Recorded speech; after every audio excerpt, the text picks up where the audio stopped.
Hey, what's going on? Appreciate you for clicking on the video.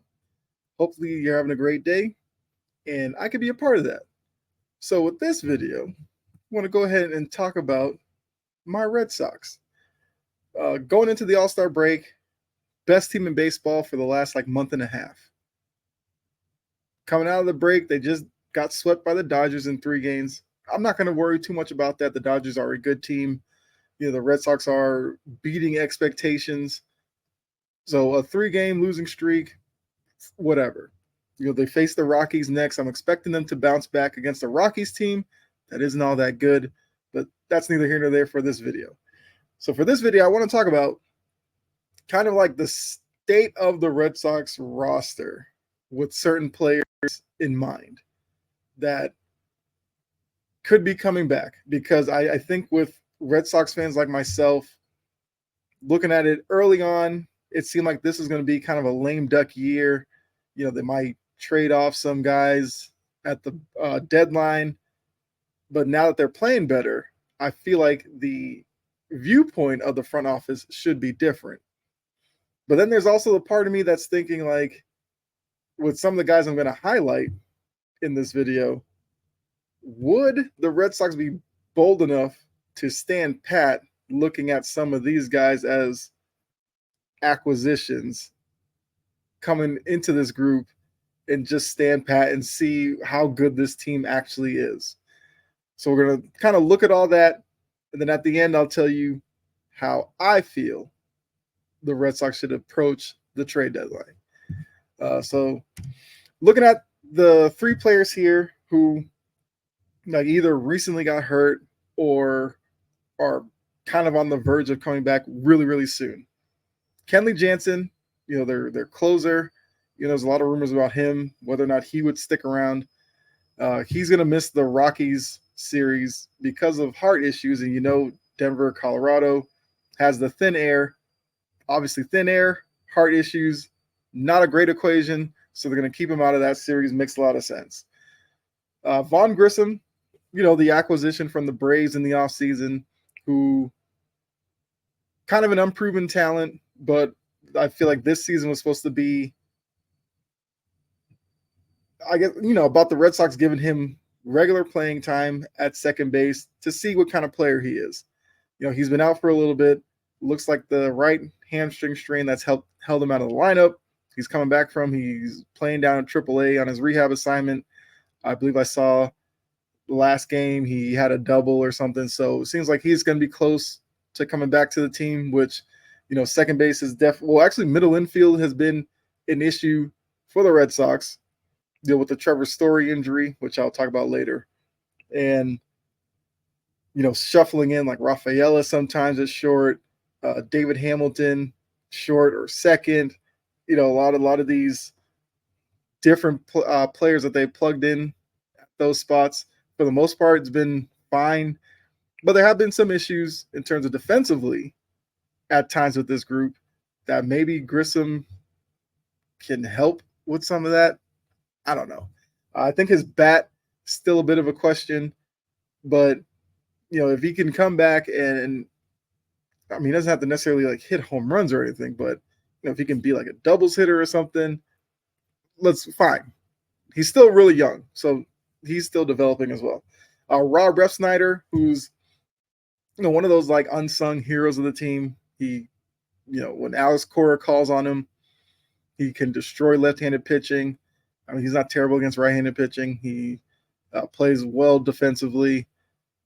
He has a left shoulder issue that he's dealing with. Probably won't miss a lot of time. So these 3 should be back pretty soon. So that was the first group of players that coming back rather shortly. Then you look at these 2, Chris Martin and Justin Slayton, 2 guys who I feel like this bullpen could really use. The bullpen, I feel like, struggled against the Dodgers, but once again, Dodgers have a pretty good lineup even without Mookie Betts. They have a couple of injuries, but you're still dealing with Freddie Freeman, Shohei Ohtani. I mean, Kike Hernandez burned them a couple of times, which wasn't expecting that, but Gavin Lux had some big hits. So I think some of the guys in the bullpen might be a little bit overworked.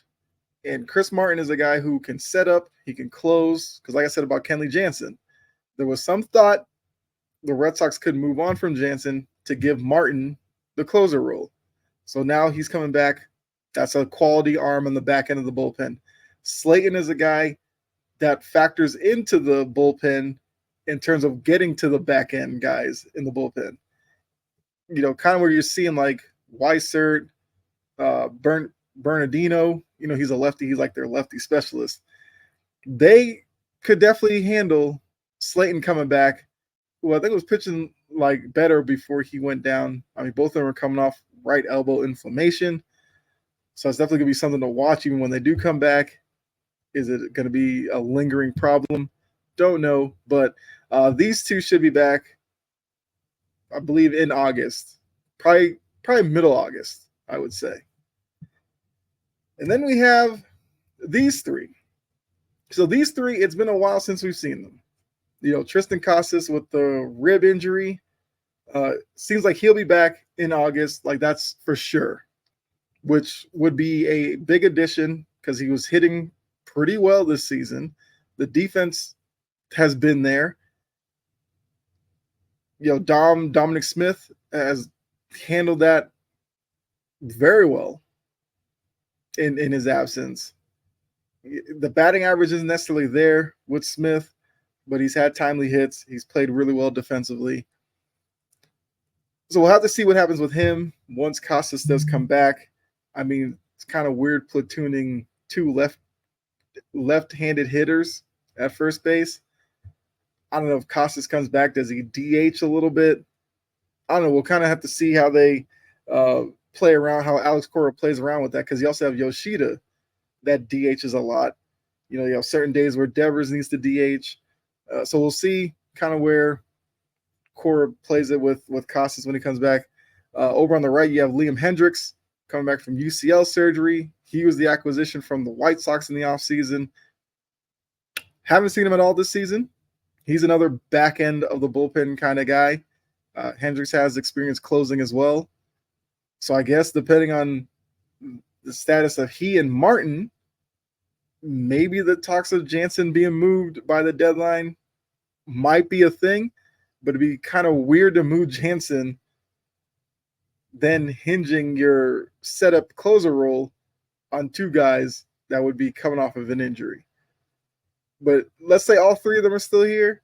Maybe you have Martin, you have Hendricks, you have Jansen. They can set up, close, mix and match. I'll take it. Then in the middle, we got Trevor Story. A lot of his Red Sox tenure has been injury-based. This latest one was tough. He was starting to play better, diving for a ball deep in shortstop, goes all out, landed weird, dislocated his shoulder. I feel like at the time it seemed like he was going to miss the rest of the season. But now there seems to be some murmurs that if he hits the benchmarks, continues progressing kind of the way he is, there's a chance he could be back at the end of August, which would be interesting because then I guess you would have him for a potential postseason run. And look, this is a lineup where a lot of the talk is about how they need a right-handed power bat. Because right now it's basically just Tyler O'Neill. Because from the left side of the plate, you have Duran, you have Devers, you have Yoshida. So to balance out the lineup a bit, I mean, you have Rafaela, who's had some big hits, but I don't know if you want to necessarily put that burden on him right now so early in his career.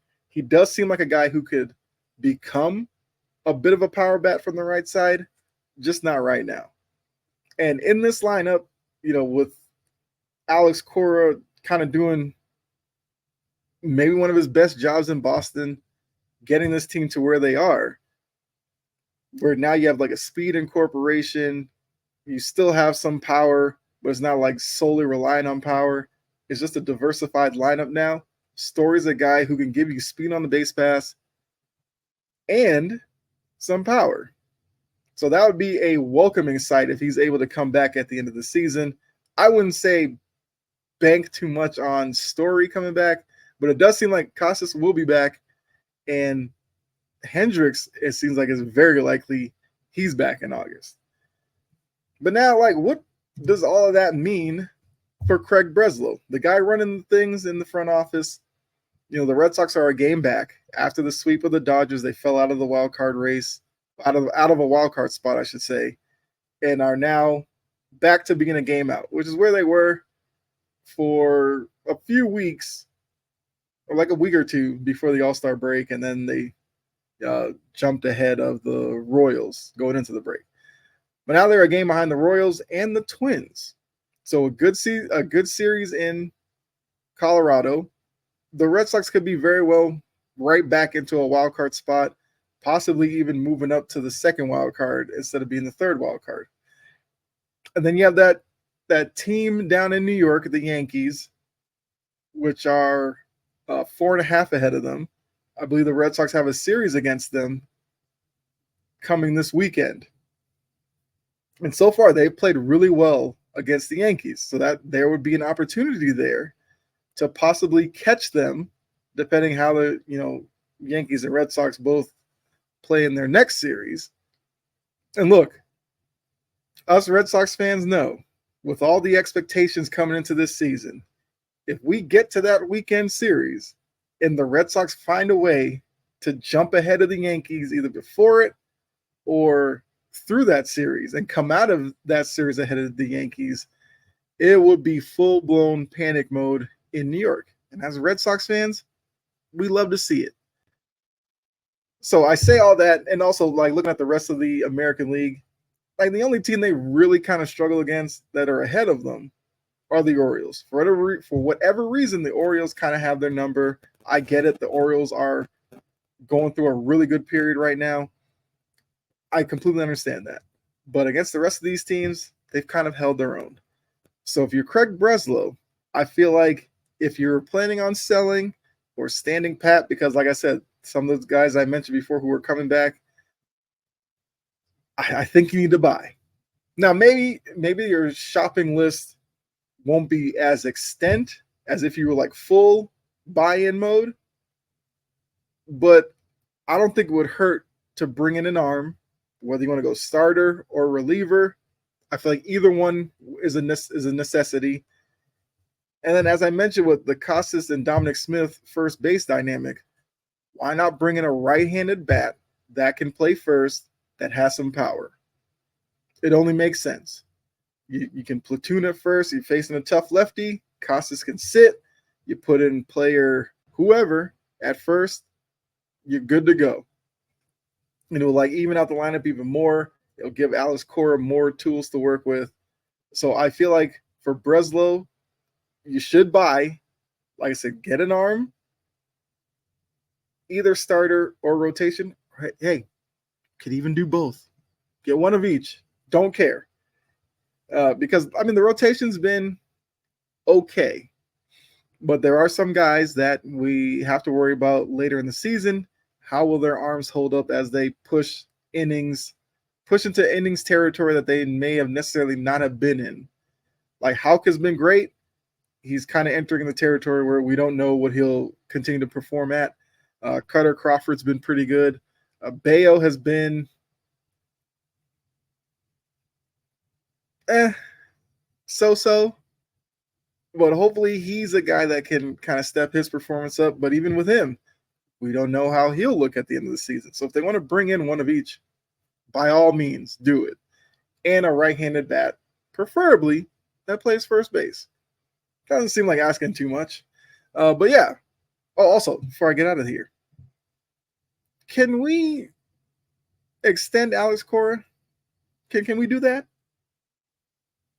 I mean, I don't know how you guys feel. Like, just off of the job he's done so far, like even if they were to fall off a map or whatever, I feel like what he has shown, he should be the guy in Boston for years to come. I don't understand why not. I mean, you guys let me know if there's somebody else that you think would be better for this job than Cora. I'd love to hear it. Let me know in the comment section. Like I said, I want to hear from you. As also with, the other stuff I talked about, the guys returning, whether you think the Red Sox should buy, sell, or stand pat, let me know as well. But yeah, that's all I got for you. So appreciate you for tuning in. Hopefully you enjoyed the video. If you did, you already know what to do. No obligation, but would love to see you hit the like button, give me a follow or subscribe, depending where you're watching this, and share it out. Let other people know. It would really help out. Like I said, free, no obligation. Do it if you want to.